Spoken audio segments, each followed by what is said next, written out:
アニメとか特撮好きなのが犯罪ってわけじゃないだろ。なんでそれだけで区別されるんだ。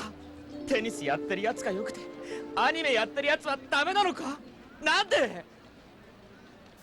За свою, казалось бы, не слишком продолжительную историю, японская анимация успела поменяться множество раз, как и по внешнему виду, так и по своему содержанию. Ведь всего за 50 лет она прошла огромный путь от черно-белого Астробоя или Дороро до аниме-фильмов, чей уровень детализации все теснее приближается к кинематографу. Но по большому счету то, как именно выглядела японская анимация в тот или иной промежуток времени, определяло лишь два ключевых фактора – доступные технологии и модные тенденции. Проще говоря, когда зрителю нравились гигантские роботы, крупные студии добавляли их в свои произведения, независимо от того, к месту они там или нет. А затем им на смену очень скоро приходило что-то новое и более популярное, после чего ситуация повторялась. Технологии же в свою очередь определили границы самой анимации, ведь придумать интересный сюжет – это одно, а сделать так, чтобы он при тех же возможностях выделялся на фоне конкурентов – это уже гораздо сложнее. А когда к середине 80-х годов экономика Японии стала стремительно двигаться вверх, вместе с чем появилось целое новое поколение выдающихся аниматоров и режиссеров, качество анимации и вовсе стало расти от тайтла к тайтлу. И именно этот временной промежуток впоследствии будут называть золотым веком японской анимации. Но затем экономика Японии пойдет на спад, а студии тем временем начнут повсеместный переход с традиционного способа создания анимации на цифровой, когда значительная часть работы, а то и вся сразу, производилась с помощью компьютера. И это станет причиной того, что на некоторое время аниме-индустрия сделает парочку уверенных шагов назад. Ведь когда в начале нулевых в руки японских аниматоров попала фактически новая для них технология, им пришлось пройти длинный путь, прежде чем освоить ее на приемлемом уровне. Именно по этой причине многие аниме-тайтлы того времени выглядят как-то блекло, тускло и замыленно, так как тогда аниматоры еще только изучали новый для них инструментарий. И только лишь уже к концу нулевых аниме вновь станет ярким и жизнерадостным и начнет по-настоящему удивлять зрителей всеми возможностями цифровой анимации. Но затем в руки студии попадет технология 3D моделирования и ситуация повторится еще раз. А учитывая, как порой трехмерные модели выглядят даже в современном аниме, кажется, что японцы до сих пор находятся где-то в процессе осваивания этой технологии.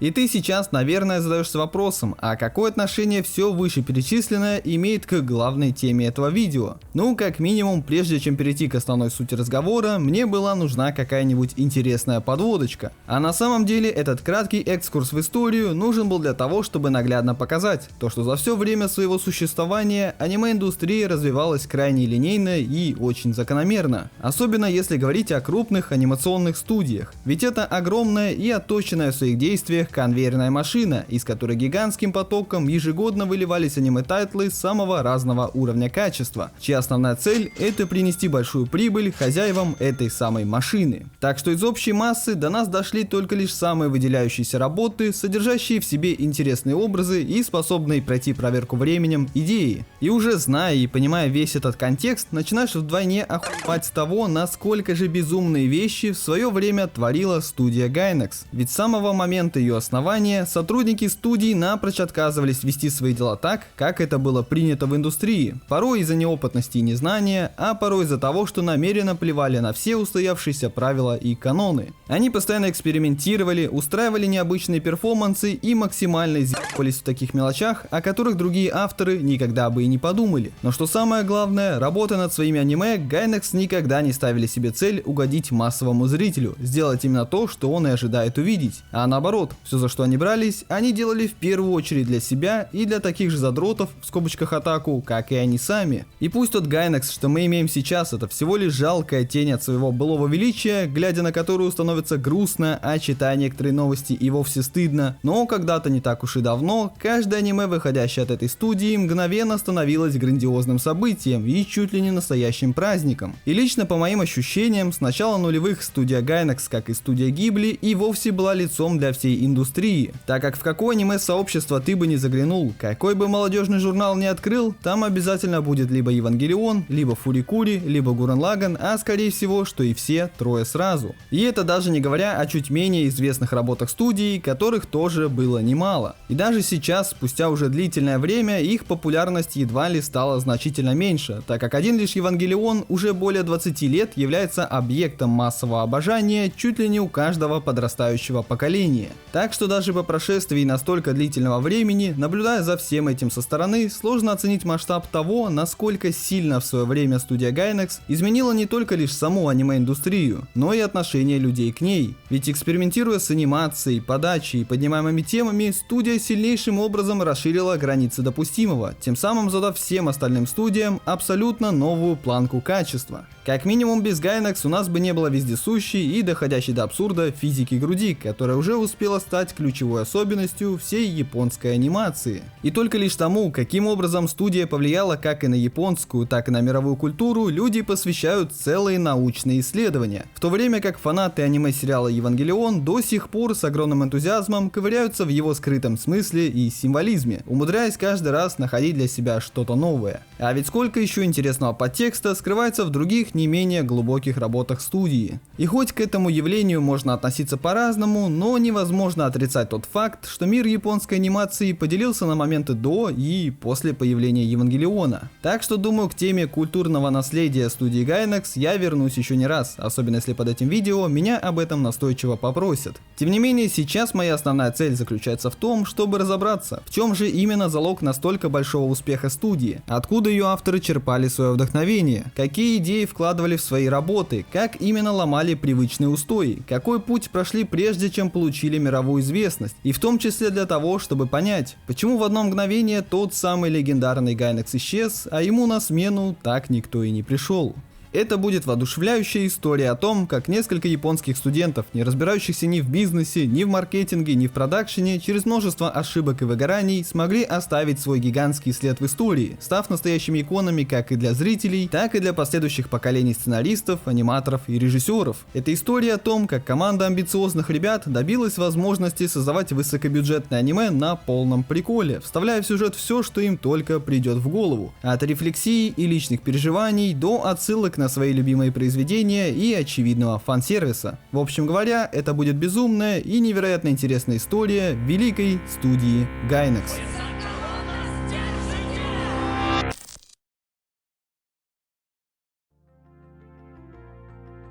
Эта длинная история берет свое начало в первой половине далеких 80-х годов, когда, как я уже успел сказать, японская экономика и культура стремительно росли вверх. Вместе с тем, на смену некогда великому на мировом уровне японскому кинематографу уверенно пришла анимация. Но несмотря на то многообразие жанров, что мы имеем сейчас, в те времена мировым трендом поп-культуры была научная фантастика. А потому все главные картины тех лет по типу Маззингера, Гандама, Линкора Ямато, Капитана Харлока, Космической Кобры или американских Звездных войн, Чужого и Бегущего по лезвию в своей основе были именно научной фантастикой. Проще говоря, это был ключевой жанр, объединяющий между собой всех тех, кто тогда увлекался популярной медиакультурой. Только вот сами фестивали научной фантастики долгое время были унылейшим местом, которое посещали в основном умные и образованные люди, желающие обсудить друг с другом прочитанные книги и актуальные научные теории. К тому же косплея и мерча в широком понимании тогда еще не было, потому по сути такие съезды были просто очень большим кружком по интересам. Так что прийти туда в самодельном костюме Капитана Харлока и начать обсуждать, кто кому надерет жопу, Гандам или Маззингер, было бы так себе идеей. Потому молодой и амбициозный парень по имени Ясухиро Такеда вместе со своими друзьями, чьи имена Тошио Окада и Такеши Савамура, решает добавить подобному мероприятию того, что ему в те времена явно не хватало, а именно веселья. К сожалению, задокументированную фотографию последнего мне при всем желании так и не удалось найти, а так как Савамура еще неоднократно сыграет свою роль в этой истории, то без его упоминания тут попросту невозможно обойтись. Но лично для себя я его представляю как архетипичного японца средних лет, одетого в серый пиджак и с натянутой улыбкой на лице. Примерно как-то так. Так что, желая изменить сложившийся порядок вещей, Такеда берется за организацию 20-го фестиваля научной фантастики Nihon Sci-Fi Taikai, также известного в простонародье как Daikan 3. А в качестве основного источника вдохновения служит американский фестиваль WorldCon, на котором люди также помимо нудных и заумных разговоров переодевались в любимых героев и устраивали всякие развлекательные мероприятия. А вот само по себе название Daikan выбрано неспроста, так как оно является комбинацией из слога Дай, иного прочтения первого иероглифа города Осака, и слога Кон от английского слова convention, означающего съезд или собрание. А поскольку слово Дайкон также является названием белой японской редьки, то получилось так, что именно она стала одним из главных символов фестиваля. И поскольку интерес к научной фантастике в те времена объединял между собой всех, кого только было можно, то получилось так, что за полгода до проведения фестиваля через общих знакомых Такеда выходит на двух студентов художественного института, чьи имена Хироюки Ямага и Хидеаки Анно. И тот во время их первой встречи спрашивает у ребят, а что они вообще умеют делать? После чего Анна, не говоря ни слова, берет пару листков бумаги, что-то на них быстренько рисует, а затем начинает перелистывать, тем самым создавая эффект анимации. А вот Ямага, тем временем пытаясь избавиться от надоевшей коты, задерживает дыхание и, не успев вовремя вдохнуть, падает со стула в полуотключке. И такое эксцентричное поведение этих двух молодых ребят производит на Такеду настолько сильное впечатление, что в тот же самый момент становится решено. Вместе с ними он и займется созданием анимационного ролика, с показа которого и начнется открытие фестиваля Дайкон. А уже на следующей встрече к их команде присоединяется упомянутый ранее Тошио Окада, а также друг и одногруппник Анно и Ямаги по имени Таками Акай. И уже тут стоит отметить то, что у их команды никогда не было какого-то жесткого отбора. Ребята постоянно приглашали поучаствовать во всей своей движухе друзей, знакомых, да и вообще любых заинтересованных в их деятельности людей. Тут куда большую роль играло то, чтобы их коллектив состоял преимущественно из единомышленников, таких же атаку до мозга костей, как и они сами. А потому стоит понимать и то, что настоящие атаку — это не те же самые люди, которых сейчас принято называть ужасным словом анимешник. Ведь это в корне неверное заблуждение, так как на самом деле термин атаку имеет то же значение, что и наше слово задрот, которое также описывает не конкретно сами увлечения человека, а скорее его одержимое отношение к какой-либо деятельности. Потому звание атаку не ограничивается одним лишь просмотром аниме и чтением манги, а также относится и к тем, кто чрезмерно увлекается видеоиграми, фильмами, коллекционированием всякого барахла или сборкой игрушечных моделек. И вот команда Gainax целиком и полностью состояла из задротов самых разных культурных и научных областей.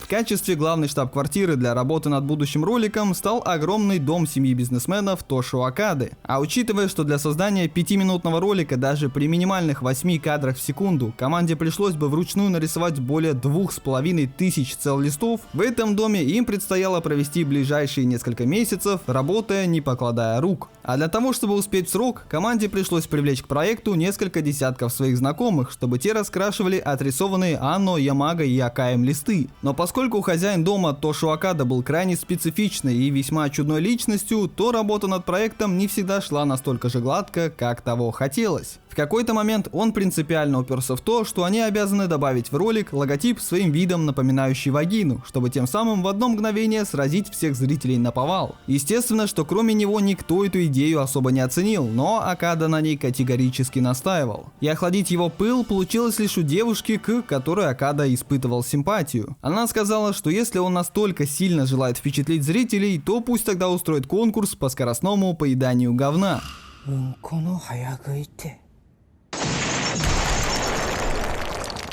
岡田さんが一撃でやられた。 И это, кстати, ее дословная цитата. И пока Ямага, Анно и Акай вели работу над анимационным роликом, Такеда занимался всеми организационными вопросами касательно проведения самого фестиваля. Договорившись с фан-клубом сериала Star Trek, они из фанеры и картона отстроили тематический уголок в виде корпуса космического корабля, внутри которого стояли 8 компьютеров с установленной на них текстовой игрой по вселенной Star Trek. Вдобавок к этому был организован уголок с прилавками, где все желающие могли продавать свои тематические товары. Но что самое необычное, помимо стандартных способов продвижения по типу афиш или листовок, кому-то из команды пришло в голову рекламировать фестиваль, продавая пачки сигарет с изображением одного из героев будущего ролика на упаковке. И в результате именно они стали одним из главных сувениров фестиваля Дайкон 3. В итоге, спустя недели и месяцы бессонных ночей, команда закончила свою короткометражку буквально впритык к началу самого фестиваля. Но их жертва стоила того, так как ролик, открывающий фестиваль Дайкон 3, вызвал у всего зрительского зала полнейший отвал башки. Ведь раньше подобные мероприятия открывались максимум какими-то нарезками из фильма, документальными кадрами или просто зачитыванием с бумажки какой-нибудь пафосной речи. А тут зрителей ожидал пусть и короткометражный, но зато оригинальный анимационный фильм, полный полный множества узнаваемых образов, а также бодрых и детально проработанных экшн-сцен. И это при том, что ролик создавался полностью на любительском уровне. Так что увидевшие короткометражку зрители мгновенно в нее влюбились. А после того, как они написали в одном из популярных журналов под названием Animac, слава видеоролика Дайкон разнеслась по Осаке с молниеносной скоростью. Вплоть до того, что стали появляться люди, готовые купить заставку фестиваля на пленке или кассете, лишь бы увидеть тот легендарный ролик, о котором все так много говорят. Так что ребята подсуетились и спустя время стали продавать свою короткометражку в самопальном видеоиздании. Это при том, что сам ролик, я напомню, шел всего лишь 5 минут. И дошло все до того, что после окончания фестиваля сам Осаму Тедзука вызвался посмотреть получившийся ролик и в результате оказался приятно удивлен. Разве что в шутку упрекнул ребят в том, что среди множества появившихся на экране героев не нашлось ни одного, автором которого являлся бы сам Тедзука. Но это был лишь безобидный подкол в их сторону, а самих ребят на тот момент ожидал невероятный и грандиозный успех.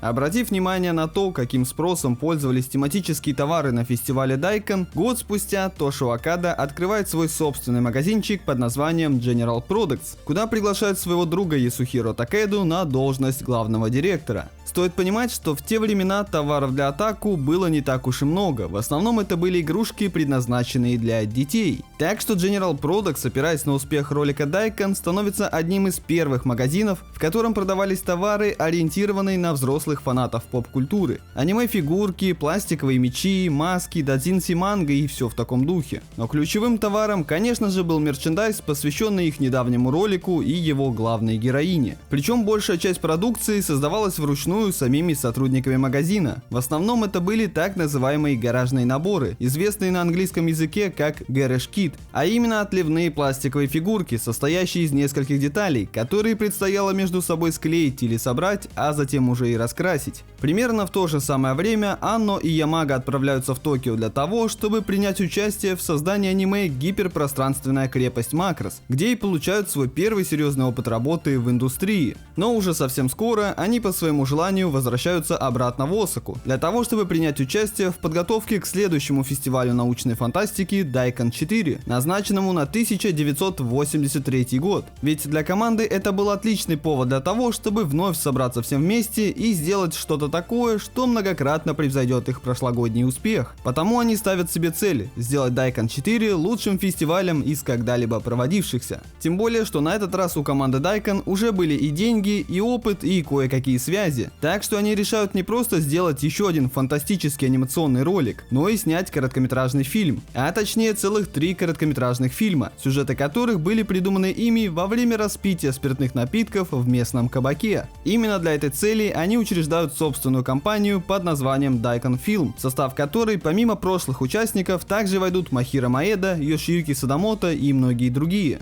Это по сути и есть тот самый золотой состав студии Gainax. И поскольку мы уже достаточно близко приближаемся к серьезному творчеству команды, хочу заранее кое-что разъяснить, что в дальнейшем я частенько буду упоминать при создании какого проекта, кто какую роль занимал, кто был режиссером, кто сценаристом и так далее. Но на самом деле это все очень большие условности, так как в отличие от серьезных компаний, у студии Дайкон, как и впоследствии у Gainax, не было жесткой систематизации того, кто за что именно отвечает. Процесс их работы — это состояние контролируемого хаоса, в котором все поочередно выполняли обязанности друг друга. Конечно, бывало и такое, что в каком-то проекте кто-то больше перетягивал одеяло контроля на себя, но по большому счету их работы были коллективным творчеством, а не авторскими картинами. И такой подход местами шел на пользу итоговому результату, добавляя ему глубины и многогранности, но иногда случалось, что и наоборот. И основным вектором их кинематографического творчества вполне очевидно стал главный национальный жанр Японии — токусацу, в переводе означающий спецэффекты. То есть это фильмы, в которых значительный упор делается на практические эффекты. Взрывы, разрушения, интересные костюмы, зрелищные сражения и тому подобное. И разбившись на группы, ребята приступают к съемкам сразу 3 короткометражных любительских фильмов.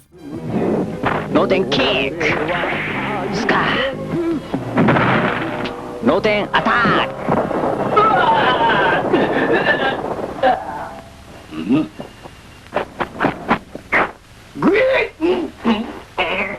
Их первой кинолентой становится фильм под названием «Кайкетсу на Тенки», рассказывающий про мстителя в ковбойской шляпе, вооруженного гитарой. В нем главную роль исполнил сам скромняга Ясухиро Такеда, а среди прочего в некоторых сценах можно увидеть Таками Акай в образе одного из бандитов.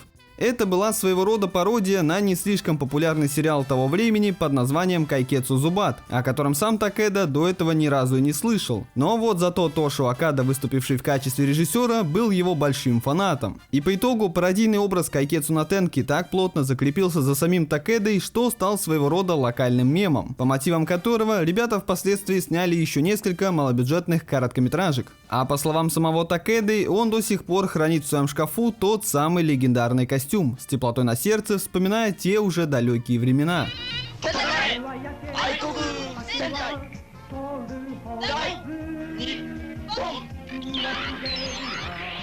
Вторым фильмом под названием Айкоку Сентай да Ниппон оказалась еще одна пародия, но на этот раз на Супер Сентай Шоу, в наших краях известное как Power Rangers. Для его производства команда Daikon Film неплохо так запарилась, устроив полноценный кастинг и смастерив очень крутые костюмы. Но что самое интересное, для того, чтобы снять каноничные для шоу сцены со взрывами, они собственноручно синтезировали огромное количество взрывчатки. И как описывает это решение сам Такеда, в тот момент они нехило так нарушили законодательство Японии, но поскольку об этом никто не узнал, то какие-либо проблемы обошли их стороной. И досталось им уже за содержание самой картины, так как в ней рейнджеры, чьи имена Камикадзе, Харакири, Темпура, Сукияки и Гейша, противостоят Империи Красного Медведя, что как бы является безобидной сатирой на русско-японскую войну. Только вот некоторые зрители смогли разглядеть в этом сюжете куда более радикальный националистический подтекст, за что в итоге предъявляли команде Daikon Film.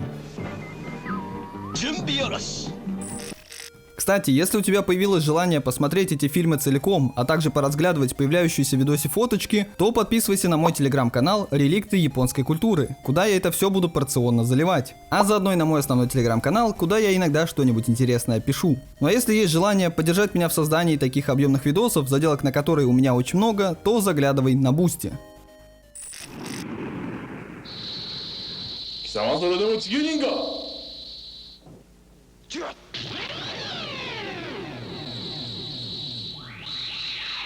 А вот третьим фильмом стала картина под названием «Кайте Кита Ультраман», рассказывающая очередную интерпретацию сюжета про культового для Японии героя Ультрамена. Это такой мемный пучеглазый супергерой, который встает в смешную позу, после чего обычно сражается со всякими кайдзю, швыряя их из стороны в сторону. И поскольку Хидеаки Анно был огромным фанатом этого героя, то само собой горел большим желанием снять по его мотивам собственную историю. Но выступить при этом только лишь в роли сценариста и режиссера ему оказалось недостаточно.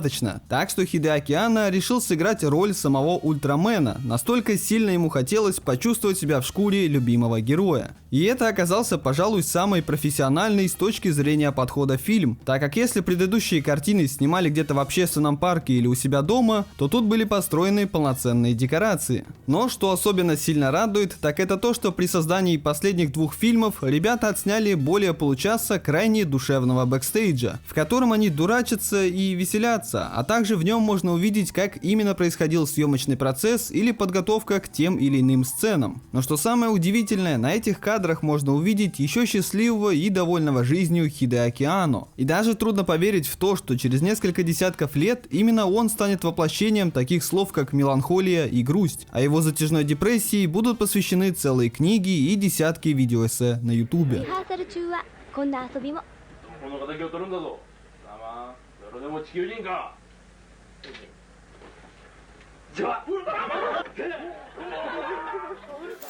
Думаю, даже не стоит говорить о том, что по итогу все эти фильмы оказались для команды более чем убыточны. Более того, часть из них и вовсе были завершены уже задолго после проведения фестиваля Daikon 4. Ведь создавались они не ради какого-то результата и уж тем более прибыли, а, как становится понятно из бэкстейджа, ради самого процесса съемок. Ребятам просто нравилось делать то, что они делают, невзирая на последствия и не строя на этой почве какие-то перспективные планы, что впоследствии на самом деле окажется первопричиной первопричиной множества будущих проблем студии. Но если успех короткометражных фильмов оказался сомнительным, то вот заставка, открывающая фестиваль Daikon 4, превзошла все возможные ожидания. Ведь Daikon Film взяли все то, за что именно людям понравилась их прошлая работа, и приумножили это десятикратно. Для начала они взяли героиню прошлого ролика и сделали ее значительно старше, да еще и переодели в костюм сексуальной девочки-зайчика. Но вдобавок к этому команда аниматоров противопоставила ей такое количество культовых героев и злодеев, что даже пересмотрев этот ролик более 10 раз, их физически не удастся всех разглядеть и уж тем более сосчитать.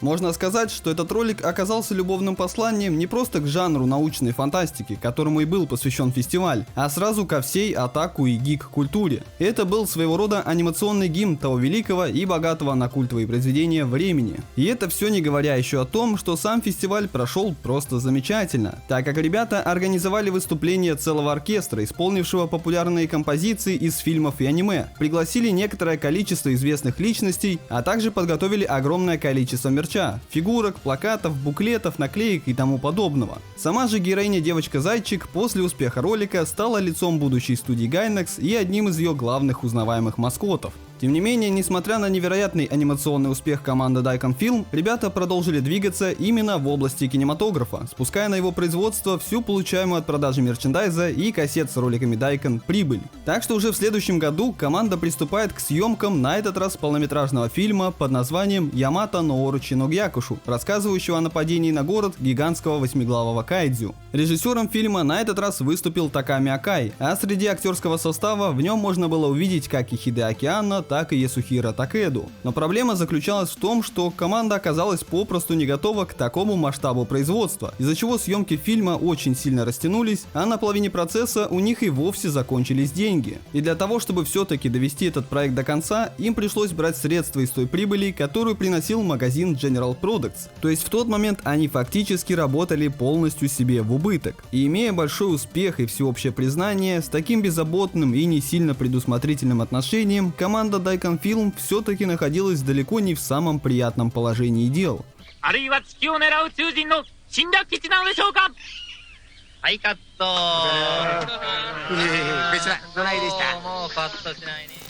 Но уже совсем скоро им выпадает уникально редкий шанс перейти из числа любителей в высшую лигу, так как в том же году Тошио Акада и Ясухиро Такеда через их общего знакомого по имени Хироаки Ноуэ выходят на боссов компании Bandai Visual. И те, видя в ребятах большой потенциал, выражают готовность профинансировать любой проект команды, если тот сможет их заинтересовать. Так что через какое-то время они приносят им пилотный трейлер аниме под названием «Королевские космические силы». Первоначально его планировалось выпустить как небольшую ОВА со скромным бюджетом в 40 миллионов йен. Но когда боссы Bandai Visual отсмотрели получившийся результат, они буквально разинули рты от удивления. Настолько это было красивое, необычное и высоко детализированное аниме, способное составить серьезную конкуренцию работам студии Ghibli. А учитывая, что в то же самое время Хидеаки Анно принимает участие в работе над аниме «Навсекая из долины ветров» за авторством Хаяо Миядзаки, то тут все быстро встает на свои места. В результате боссами студии было решено сделать из этого аниме полнометражный анимационный фильм, а вместе с тем бюджет картины был увеличен в целых 20 раз, до итоговых 800 миллионов йен. Забегая немного вперед, скажу, что с таким гигантским бюджетом на момент своего выхода «Королевские космические силы» оказались самым дорогим полнометражным аниме, и только лишь через год его по этому же критерию обойдет всеми известный Акира. Но и то по большому счету из-за того, что у него четверть общего бюджета уйдет на крупномасштабную рекламную кампанию. Так что для команды новичков, снимавших до этого лишь анимационные заставки и любительские фильмы, это была невероятно редкая возможность реализовать все их творческие амбиции. Но в то же самое время тем самым для них была задрана уж слишком высокая планка. И именно для работы над аниме «Королевские космические силы» команда наконец перебирается в Токио, где 24 декабря 1984 года Анно, Ямага, Такеда, Акада и остальные основывают студию Gainax, название которой является комбинацией из слова «гайна», что на одном из японских диалектов означает «большой», и буквы X, так как научно доказано, что это самая крутая в мире буква. И только лишь спустя какое-то время они узнают, что гайна также имеет значение «буйный» или «распущенный», что на самом деле очень точно описывает творчество студии Gainax.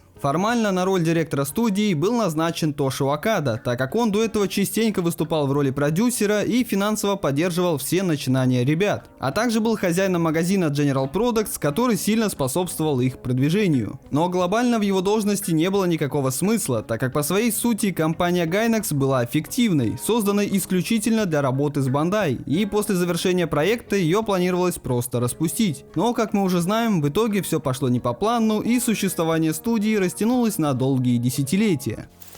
И поскольку для команды Gainax это был первый настолько серьезный и высокобюджетный проект, то к его созданию они подошли со всей ответственностью, возможно, что даже чересчур. Так сперва была отброшена идея растянуть первоначальный сценарий до размера полнометражного фильма, а это означало лишь то, что работу над аниме придется начинать с самого начала. В качестве режиссера и сценариста картины выступил Хироюки Ямага, который поставил для себя и всей команды одну конкретную задачу – придумать альтернативный мир, но так, чтобы он выглядел максимально убедительно и чтобы в нем каждая деталь была на своем месте. Для Ямаги было важно, чтобы королевские космические силы были не просто очередным аниме-блокбастером, а историей, содержащей в себе вполне конкретное художественное высказывание. Он хотел, чтобы этот фильм помог замкнутым в себе атаку, влюбленным в выдуманные миры, наконец обратить внимание на красоту реального мира вокруг них. И вот цитата на этот самый счет.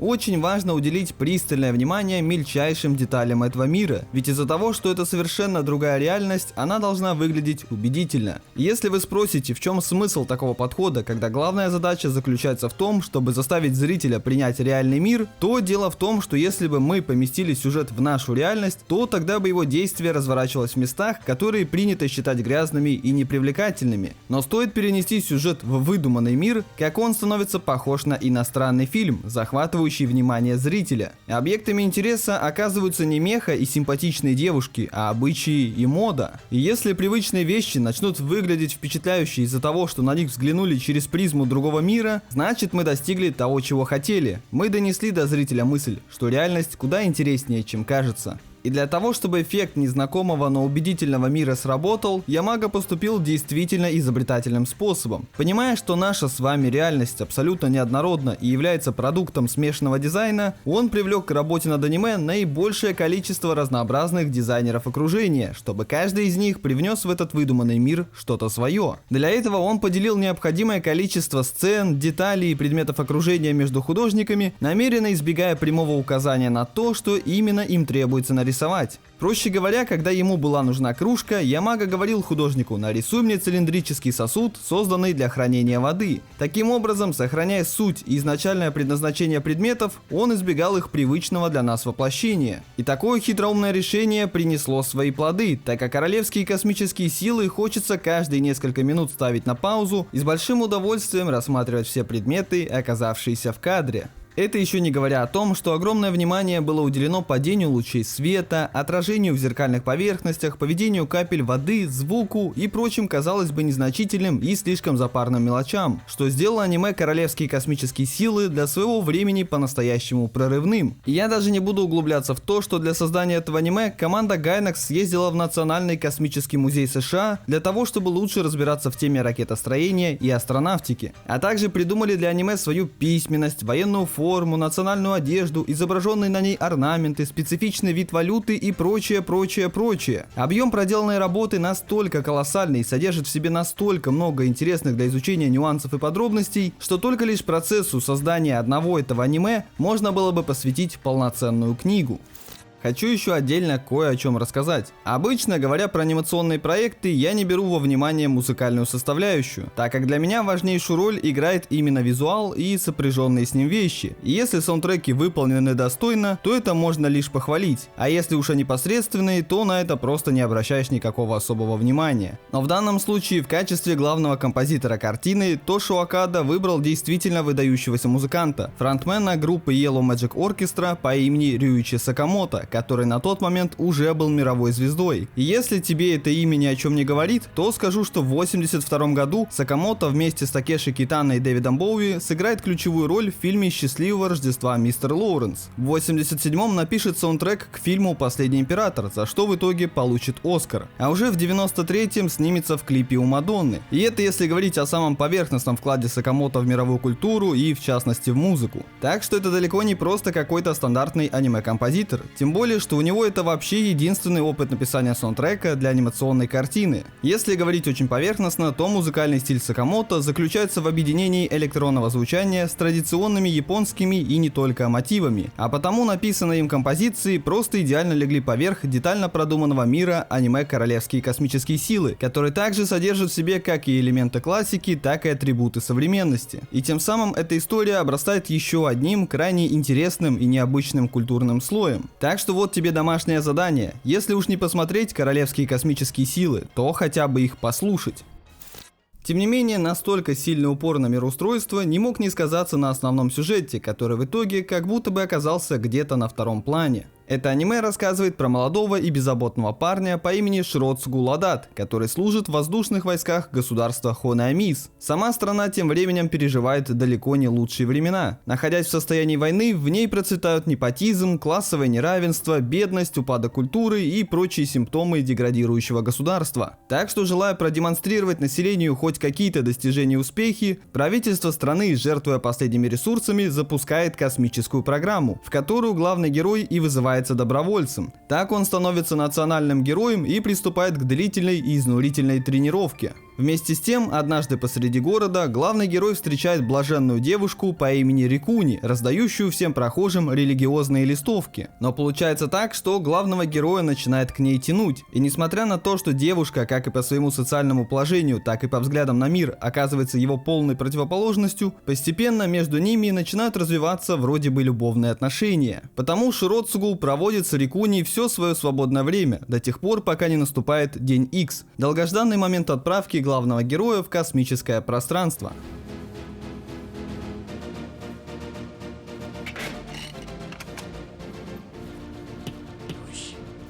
Не уходя глубоко в какие-то детали, это по сути и есть весь сюжет, который за весь двухчасовой хронометраж фильма движется лилипутскими шагами. Так что когда боссы из Bandai Visual отсмотрели получившийся результат, они оказались, мягко говоря, не в восторге. Ведь в этом аниме не было буквально ничего из того, что могло бы заманить зрителя в кинотеатр. Ни ярких героев, ни крутых мех или кораблей, ни привлекательных женских персонажей, ни гигантских монстров, ни даже эпичных сражений. Только лишь обычные люди, живущие свою вполне обычную жизнь, и это при самом большом на тот момент бюджете. Потому продюсеры, заочно считая этот фильм провальным, решили выкинуть из истории целую треть хронометража. Но в итоге не нашли филигранного способа, как это можно было бы сделать, и оставили все как есть. Тогда они решили пойти на еще один некрасивый поступок, начав лживую рекламную кампанию, намеренно вводящую зрителей в заблуждение. Поскольку последним главным кинотеатральным хитом было аниме «Навсекая из долины ветров», то продюсеры решили преподносить королевские космические силы как мощный ответ Навсекая, для чего дали аниме более звучное и привлекательное название «Крылья Хонаамис». Но команда Gainax настояла на том, что аниме должно называться именно «Королевские космические силы», и тогда «Крылья Хонаамис» стали уже подзаголовком аниме.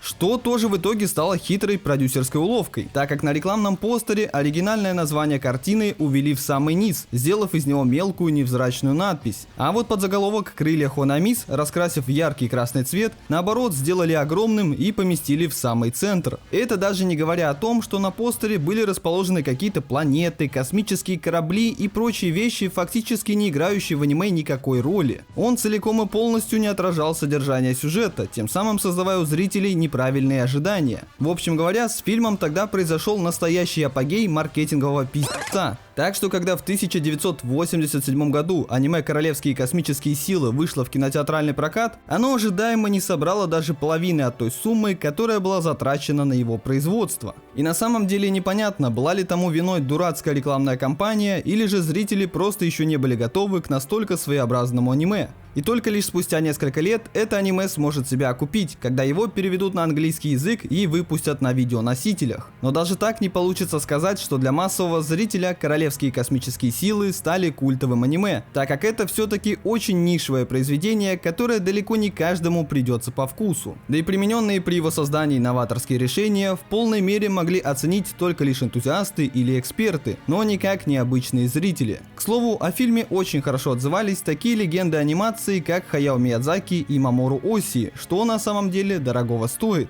Потому можно сказать, что этот фильм куда большую пользу принес именно самому миру анимации, нежели зрителям или культурному наследию. Ведь работая над этим аниме, себя в полной мере смогли реализовать такие виртуозные дизайнеры окружения, как, например, Хиромаса Огура или Йоджи Такешиги. Первый через пару лет после выхода аниме «Королевские космические силы» присоединится к команде уже упомянутого мною Мамору Оси, для которого проработает облик утопающего в грязи и технологиях города будущего из аниме «Призрак в доспехах», а также проявит себя в ряде других не менее выдающихся картин, таких как «Манускрипт ниндзя», «Полиция будущего» или «Оборотни». Второй же спустя время уйдет в студию Гибли, где примет участие в создании фактически всех ключевых работ студии. И это все еще не говоря о множестве других, заслуживающих большого внимания личностях, которые начали свой путь именно работая над аниме «Королевские космические силы».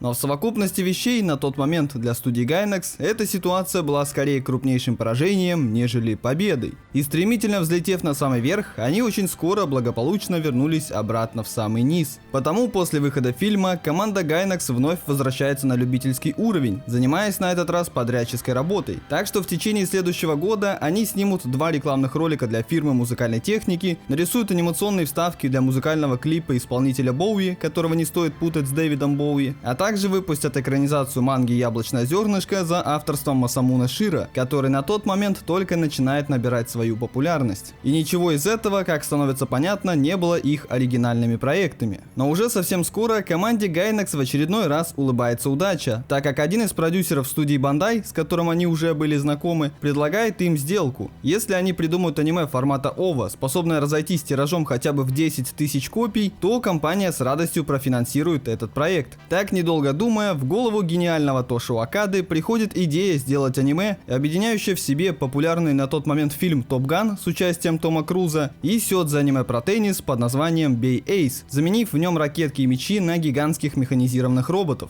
А получившееся аниме впоследствии получит название «Стремись к вершине Ганбастер». И в этом случае Ганбастер тоже является более звучным подзаголовком, так как оригинальное японское название очевидно отсылает к только что упомянутому мною аниме «Бей Эйс», отличаясь от него всего лишь одним словом. Первоначально режиссерское кресло должен был занять ранее неназванный мною сотрудник студии по имени Синдзи Хигучи, написавший сценарий для первых 2 эпизодов будущего аниме-сериала. Но так как он оказался занят участием в других проектах, то его пришлось подменить его другу Хидеаки Анно. И тому настолько понравился сюжет про хрупкую школьницу, управляющую меха, что он прямо загорелся созданием этого аниме, отдавая работе над Ганбастером всего себя. Не помешало процессу даже и то, что какое-то время сами Bandai вставляли команде палки в колеса, для того, чтобы освободить дорогу другому своему аниме под названием «Полиция будущего», за авторством уже в 3-й раз упомянутого мною Мамору Оси, так как концептуально эти работы были очень сильно похожи друг на друга. Примерно где-то в это же самое время ряды студии Gainax пополняет выдающийся аниматор по имени Кадзуя Цурмаки, чьей задачей становится создание для Ганбастера небольших спешл-эпизодов, в которых в шуточной форме объяснялись всякие умные штуки. И в очередной раз забегу немного вперед и скажу, что впоследствии Цурмаки станет главным подмастерьем Хидеаки Анно и будет помогать тому со всеми воплощениями аниме Евангелион, а также именно он окажется автором одного из последующих хитов студии, аниме под названием Фури-Кури.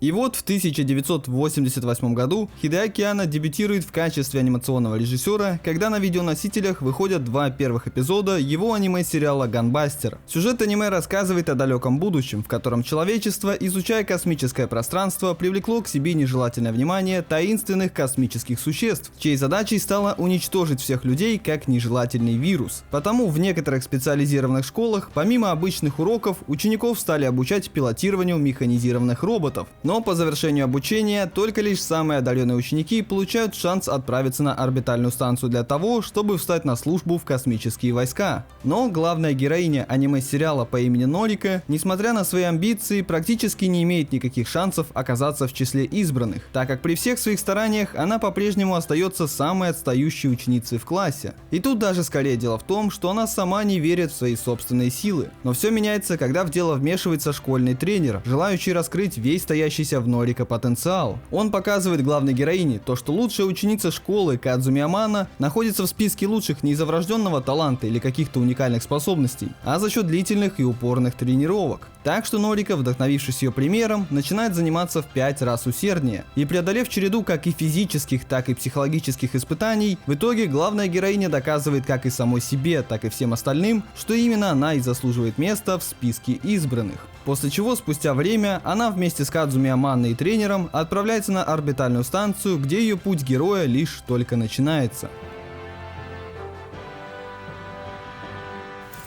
Интересный факт, что героиня Кадзуми Амано получила свое имя в честь будущей жены Тошио Акады. Это именно она на этапе создания Дайкон 3 угомонила его тем, что предложила устроить конкурс по поеданию говна. А вот главная героиня Норико Такая получила свое имя одновременно в честь озвучившей ее сэйю по имени Норико Хидака, а также в честь музыкальной исполнительницы Норико Сакай, чей прекрасный голос можно услышать в опенинге аниме-сериала. И продолжая этот список, школьная подруга главной героини Кимико Хигучи получила свою фамилию от автора сценария Синдзи Хигучи, а ее дочка Таками Акай и вовсе названа по имени одного из основателей студии. Вообще у команды Gainax какой-то свой особый прикол давать героям имена и внешность, отсылающие к реальным личностям или каким-то конкретным вещам. Так что даже Икари Синдзи получил свое имя в честь того же Синдзи Хигучи. И этот клубок можно было бы распутывать еще долго, но я, пожалуй, ограничусь этими самыми поверхностными примерами. Несмотря на то, что Ганбастер предназначался для очень скромной ниши аниме формата OVA, а потому вряд ли мог претендовать на какой-то серьезный успех, в его создание было вложено не меньшее количество энтузиазма, чем в королевские космические силы, просто в не настолько огромном масштабе. Пожалуй, больше всего бросается в глаза анимация и визуальная стилистика, которые выглядели очень аутентично для своего времени, подражая одновременно всему и сразу, но при этом имели свое собственное узнаваемое лицо. И чем дальше двигался сюжет, которым начиная с третьего эпизода уже чуть ли не полностью руководил Хидэаки Анно, тем безумнее и в то же самое время выразительнее он становился. Но по-настоящему гениальным решением оказался выпуск последнего эпизода, который Хидэаки Анно намеренно сделал черно-белым, да еще и в широкоформатном разрешении экрана. Это при условии того, что его все равно пришлось бы смотреть на квадратном телевизоре. Но Анно хотел добавить этому эпизоду ощущение документальной хроники и дополнительно подчеркнуть по-своему эпичное и в то же самое время трогательное завершение истории. И это был действительно крайне сомнительный и даже очень рисковый шаг. Но приняв такое специфичное решение, Хидэаки Анно не прогадал, так как своей атмосферой последний эпизод Ганбастера умудряется бить в самое сердечко, выдавливая капельки слез даже из самых каменных лиц.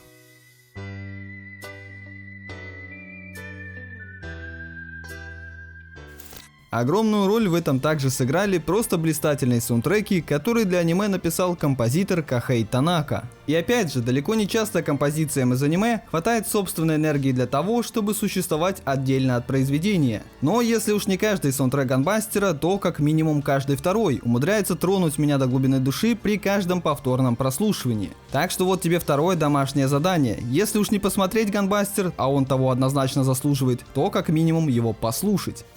Но по-настоящему отличительной чертой этого аниме оказалось то, что в нем впервые со времен работы над Дайкон чувствовалось влияние атаку культуры. Ведь королевские космические силы хоть и были очень хороши, но будем честны, это аниме выглядело как любой другой высокобюджетный анимационный фильм того времени. А вот Ганбастер смог найти свое уникальное лицо, являясь одновременно и пародией, и собирательным образом всего популярного, и в то же самое время оригинальным, самодостаточным произведением. В нем сильнейшим образом чувствуется культурный контекст, в котором он создавался, а также прощупывается авторский почерк начинающего гения Хидэаки Анно. На поверхностном уровне это хорошо прописанная и по-своему интересная история, которой без особой подготовки мог по достоинству насладиться абсолютно любой зритель. Но стоило ему же начать копать чуть глубже и обращать внимание на детали, как тот обнаруживал гигантский пласт отсылок и приколов от своих для своих. То у главной героини в комнате на стене висит плакат любимого аниме Хидэаки Анно «Космический линкор Ямато», то рядом с ним же постер «Навсекая из долины ветров», над которым сам Анно, как я уже и говорил, в свое время успел поработать. То вдруг в одной из сцен на приборной панели на пару секунд появляется японское слово «чин-чин», в переводе означающее «хуй».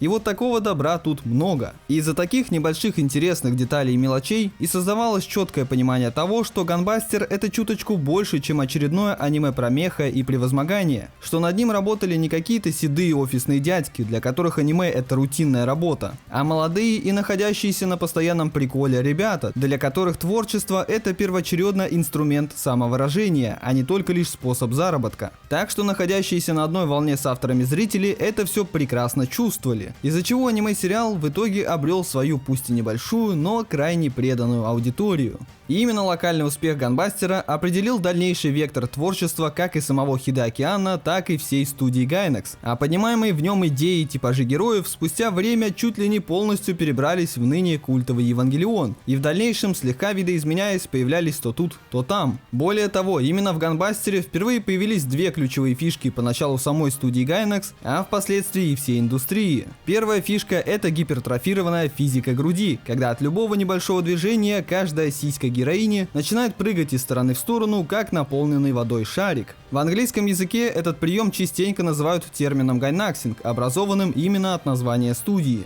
А вот вторая фишка это когда в самый ответственный момент главный герой встает в эпичную позу, уверенно скрестив свои руки на груди. И это, как нетрудно предположить, в английском языке называют Gainax Pose. И впоследствии эта поза не раз появится как и в ключевых работах студии Gainax, так и не только в них, тем самым выражая великое уважение Ганбастеру, без которого они, возможно, никогда бы и не появились на свет.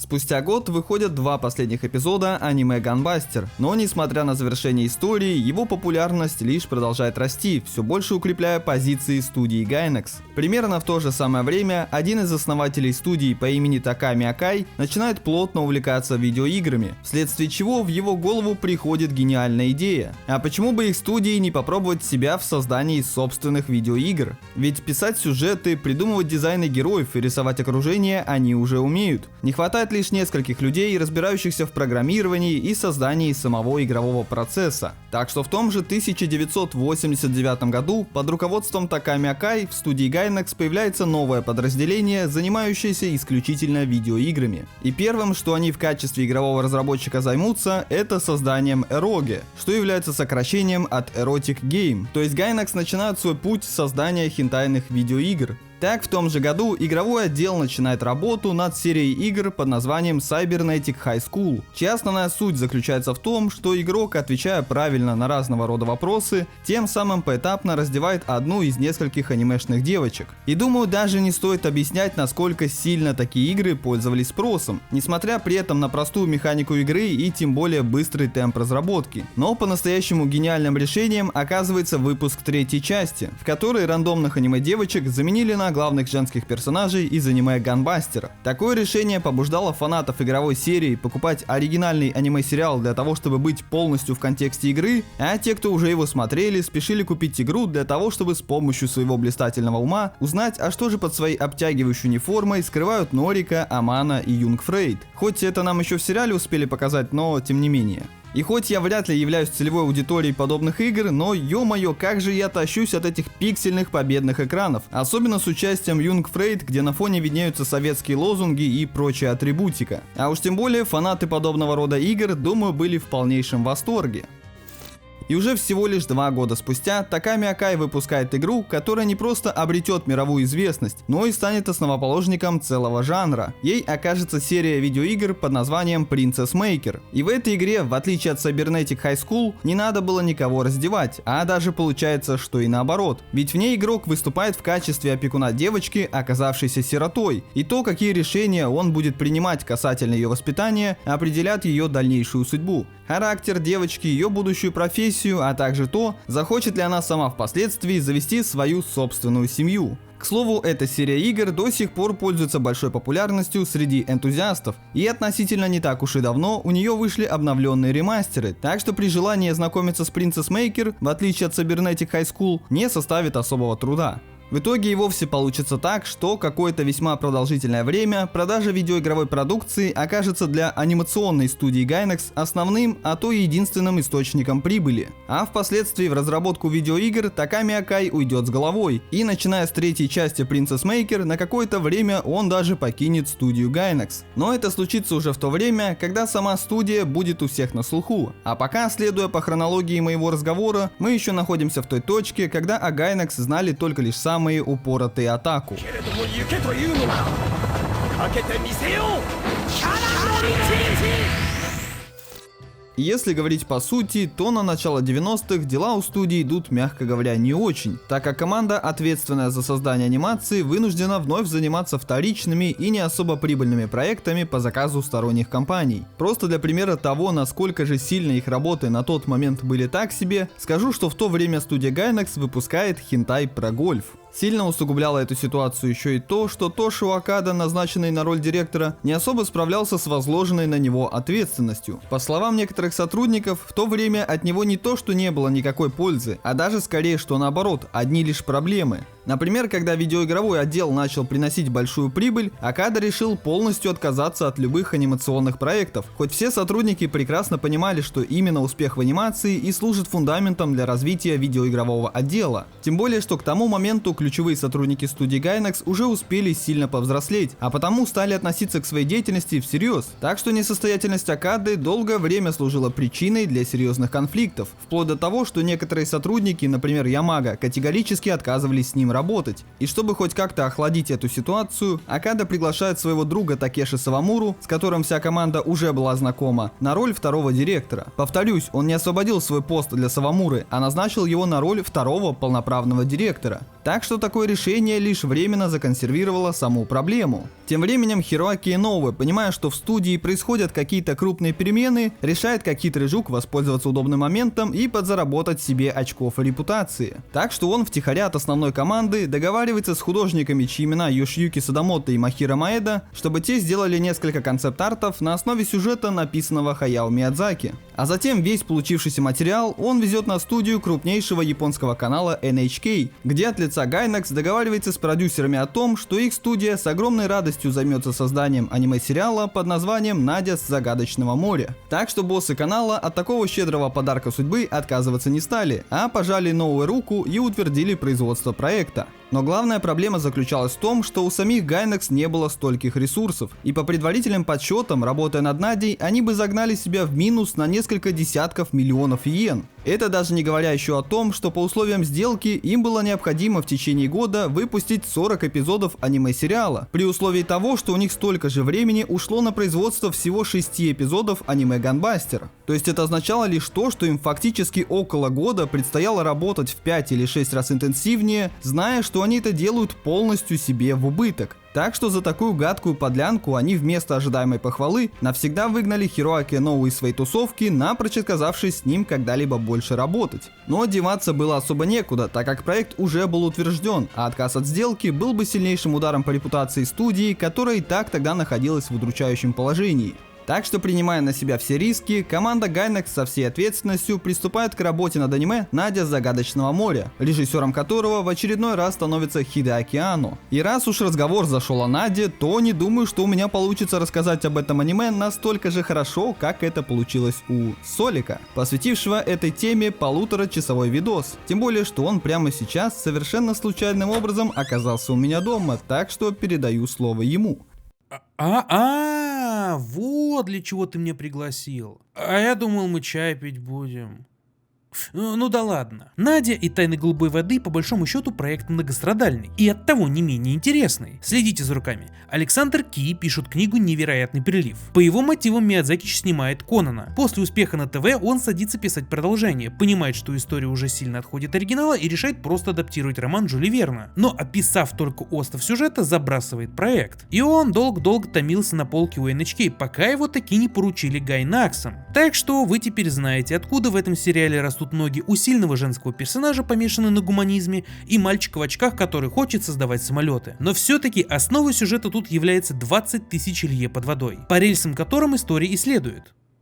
Отчасти. Вместо индийского принца король Атлантиды, вместо английских захватчиков революционеры Гаргойла, а вместо принятия простого факта, что месть не делает тебя счастливее, спасение мира от технологий пришельцев. Ну вы знаете, эти китайские мультики. Как вы уже слышали, внутри производства этого сериала была своя Санта-Барбара. Канал душил ребят цензуры, бюджет утекал как песок сквозь пальцы, а менталочка Анна и маятник все сильнее раскачивалась. До той степени, что он однажды взял куртку в руки и сказал: «Вы в жопу, а я домой», и ушел в запой. Так сначала у сериала появилась филлерная островная арка, которая двигала сюжет примерно никак, апогеем которой стала серия мюзикл, в которой персонажи вспоминали, что было в сериале ранее. Далее сериал на полгода пропал из сетки вещания, ожидая, когда же Анна таки протрезвеет и вернется в проект. Он вернулся, придумал пышную концовку, которой не было в изначальном сценарии, и таки доделал сериал до конца. Проект имел какую-никакую популярность у зрителей, по нему выходил как мерч, так и игры. Но вот вам ничего производства этого сериала не напоминает? Малый бюджет, творческое выгорание и изменение концовки в последний момент. Я знаю, о чем вы сейчас думаете. И это не просто так, ведь изначально планировался второй сезон Нади, в котором главный герой был бы внуком Нади, катализатором сюжета стал бы инцидент, названный «Второй удар», все крутилось бы вокруг апостолов или ангелов, которых создали в свое время атланты, а еще живые последователи Гаргойла создали бы организацию Нерв. Так Надя, по сути, стала приквелом Евангелиона. А если вы хотите узнать, как сильно труп Жюля Верна крутится в гробу от того, что Наутилус питает не натриевые батареи, а атомный двигатель, то можете посмотреть мое видео на эту тему всего-то на 1,5 Зулин минуты. А я пойду дальше чай пить. Че, я просто так медовик, что ли, купил? Джудас, продолжай. А пока Солик у меня в гостях наслаждается чаем с медовиком, я продолжу этот длинный и запутанный рассказ. На первый взгляд даже как-то трудно поверить в то, что настолько красивое и ламповое аниме, полное романтики и духа авантюризма, скрывает за собой настолько адские условия труда. Ведь оно до сих пор смотрится свежо, необычно и очень интересно. А на начало 90-х такая завораживающая история и вовсе сразила всех зрителей наповал. Так что вполне закономерно, на момент своего выхода аниме «Надя Загадочного моря» стало настоящим хитом, о котором с восторгом писали во всех популярных журналах того времени, ставя Надю в высшие позиции во всевозможных рейтингах. Потому именно благодаря Наде студия Gainax впервые обрела широкую известность и преданных фанатов не только лишь из числа Атаку, но и среди рядовых телезрителей. Именно начиная с этого аниме, Хидэаки Анно начинает сотрудничать с композитором Широ Сагису, который напишет для Нади просто великолепнейшие саундтреки. Впоследствии именно он займется музыкальным оформлением как и оригинального Евангелиона, так и его ребилдов. Так что, как ты скорее всего уже догадался, вот тебе еще одно домашнее задание. Если уж не посмотреть Надю, то хотя бы ее послушать. Тем не менее, как и ожидалось, по завершению работы студия Gainax ушла в минус на целых 80 миллионов йен. Более того, права на сам сериал остались у канала NHK. А это означало лишь то, что Gainax даже в перспективе не могли получить с этого проекта хоть какую-нибудь прибыль. Разве что студии дали права на создание видеоигры по мотивам Нади, продавая которую Gainax составляли значительную часть прибыли себе, но даже так эта сумма была не в состоянии перекрыть и части тех расходов, которые ушли на производство самого аниме-сериала. И это еще не говоря о том, что в начале 90-х в Японии начался экономический кризис, который впоследствии назовут потерянным десятилетием. Так что обстановка в то время была уже совсем не такая уж благоприятная, какой была в начале их творческого пути. И как уже Солик успел упомянуть, в контексте всех этих событий у Хидэаки Анно началась уже знаменитая на весь мир продолжительная депрессия.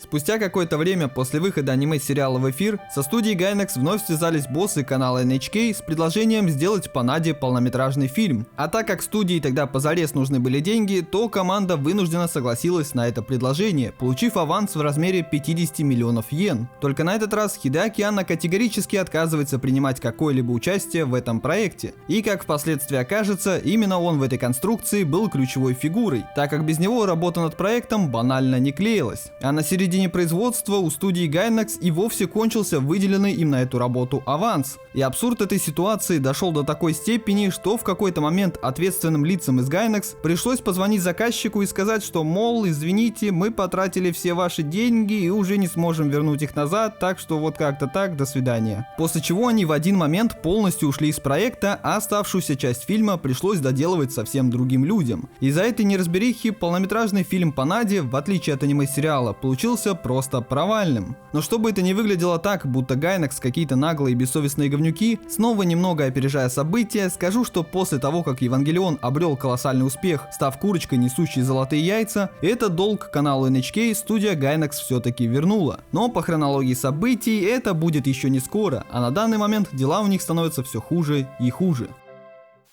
И тем лучиком света, появившимся посреди сгущающихся туч, оказывается вышедшее в 91 году аниме Атаку no Video, единственный на тот момент оригинальный проект студии. Его сюжет рассказывает историю о том, как обычный японский парень, подающий большие надежды, однажды попадает в кружок Атаку, что поначалу оказывается для него очень веселым и затягивающим времяпрепровождением, но впоследствии подобный образ жизни начинает вести его прямиком на социальное дно. Параллельно с этим хронометраж аниме разбавляют живые постановочные интервью, якобы с представителями атаку культуры, чье поведение и образ жизни выглядят, мягко говоря, отталкивающе. То есть, с одной стороны, нам показывают романтизированный образ жизни атаку, полный интересных знакомств и ярких фестивалей, а с другой стороны, на конкретных примерах история демонстрирует, как эти самые атаку выглядят в реальной жизни, а именно ведут асоциальный образ жизни и страдают от психических расстройств. Как пример, один из респондентов, вместо того, чтобы привести свою жизнь в порядок и найти себе живую девушку, всеми силами пытается изобрести очки, которые смогли бы убирать пиксели во время просмотра японской порнографии.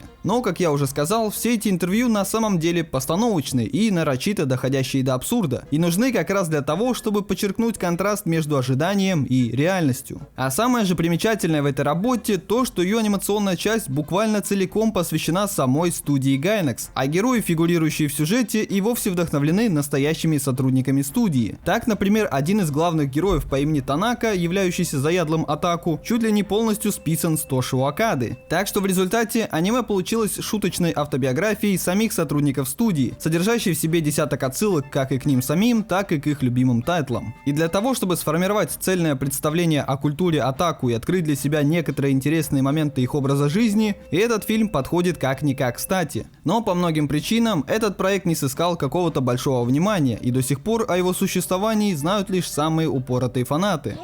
ジャイアント X というのはどうだ、略して GX。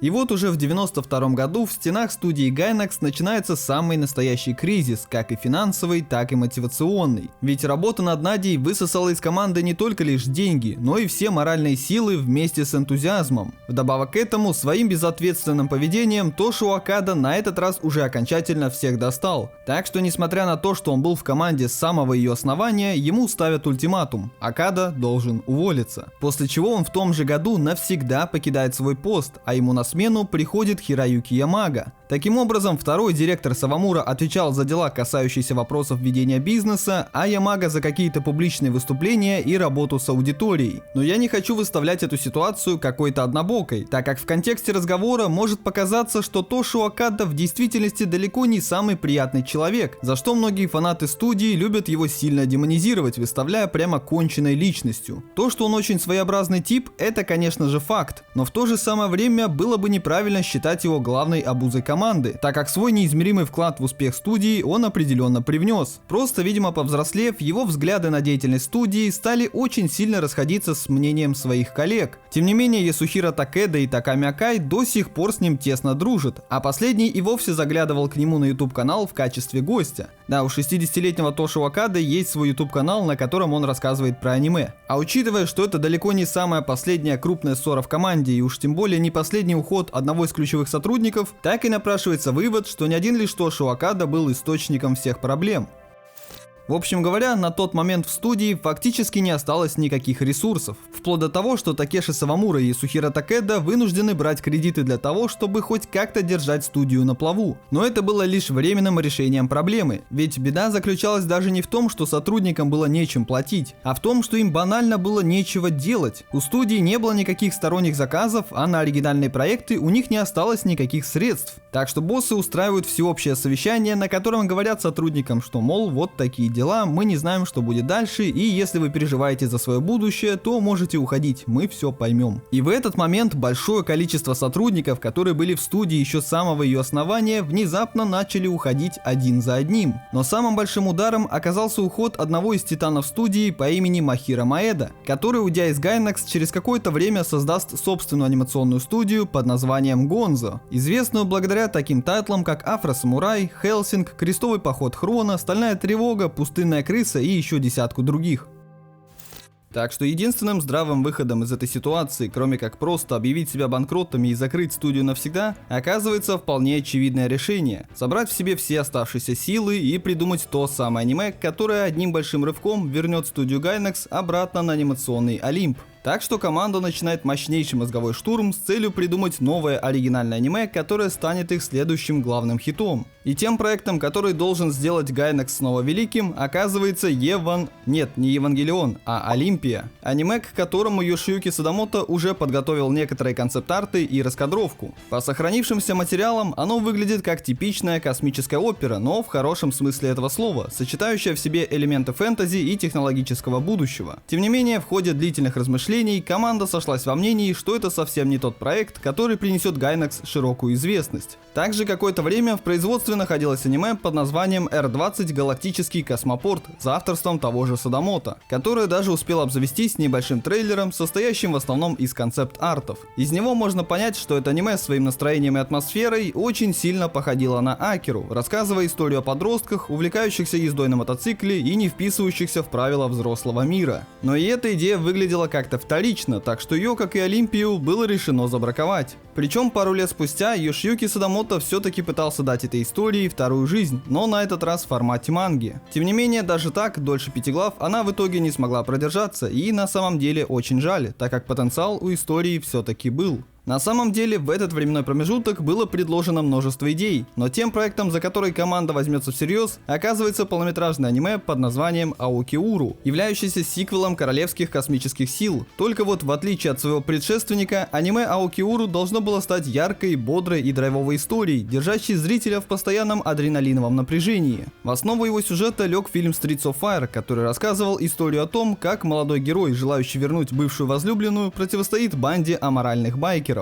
Именно так в своем воображении видел эту историю Хироюки Ямага, выступивший в роли главного сценариста. И он, будучи новым директором студии, стал проталкивать эту идею, так что в итоге процесс производства наконец-таки был запущен. В итоге главным художником проекта стал Йошиюки Садамото, а режиссерское кресло, на удивление, вновь занял Хидеаки Анно. И более того, к работе над аниме были привлечены тогда еще зеленые, а ныне известные на весь мир Масамуне Широ и Сатоси Кон, отвечающие за дизайн меха и сетей соответственно. По сути, это был тот самый момент, когда команда, не покладая рук, трудилась над проектом день и ночь, в очередной раз продумывая все до самых мелких деталей. И в результате полугода активной работы были отрисованы около 600 листов материала, содержащих в себе раскадровки, задники, сетей, концепт-арты и прочее. То есть фактически уже вот-вот и можно приступать к созданию самого аниме. Но проблема оказалась в том, что никто из потенциальных продюсеров не был заинтересован в создании Аокиуру, так что его производство было поставлено на паузу на неопределенный срок. И как уже можно догадаться, этот неопределенный срок длится примерно до сих пор.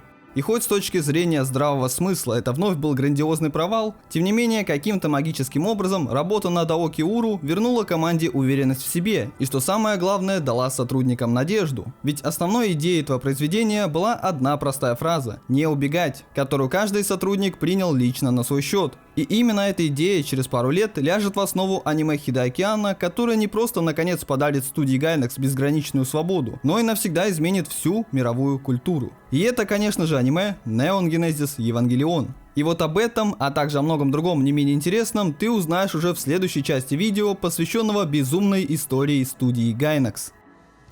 Но пока подведем итоги того, что мы обсудили ранее. Ведь может сложиться впечатление того, что Gainax глобально ничего особого и не сделали. Ну, снимали свое аниме, ну и ладно, ведь это мало чем отличается от деятельности любой другой анимационной студии. Так что пройдемся обо всех важных деталях по порядку. Для начала Gainax, как я уже и говорил, изменили отношение людей к тематическим фестивалям, сделав их в разы интереснее. А заодно задали традицию делать для них оригинальные анимационные заставки, превратив это в своего рода стандарт, после чего десятки начинающих аниматоров по всей Японии стали делать свои собственные открывающие ролики. А вот другое менее очевидное влияние — это то, что, продавая свой анимационный ролик, Gainax тем самым проложили дорожку формату OVA, которого до этого момента просто не существовало. Но зато после середины 80-х случился самый настоящий бум аниме, выпускавшегося исключительно на видеоносителях. Это опять же не говоря об огромном вкладе в развитие мерчендайз-продукции, чьей популярности способствовал магазинчик General Products. Но самое важное это то, что выпустив королевские космические силы, Ганбастер и Надю Загадочного моря, Gainax стала одной из первых любительских студий, занимавшихся созданием высокобюджетных анимационных проектов. Ведь тем самым они немножко подвинули гигантов индустрии, которые тогда, можно сказать, монополизировали весь рынок. И таким образом дали зеленый свет всем небольшим студиям, создающим преимущественно авторские аниме. И это не говоря уже о том количестве выдающихся художников, аниматоров, режиссеров и композиторов, которые начинали свой творческий путь, работая под крылом Gainax, а сейчас либо известны на весь мир, либо просто имеют большую значимость для индустрии.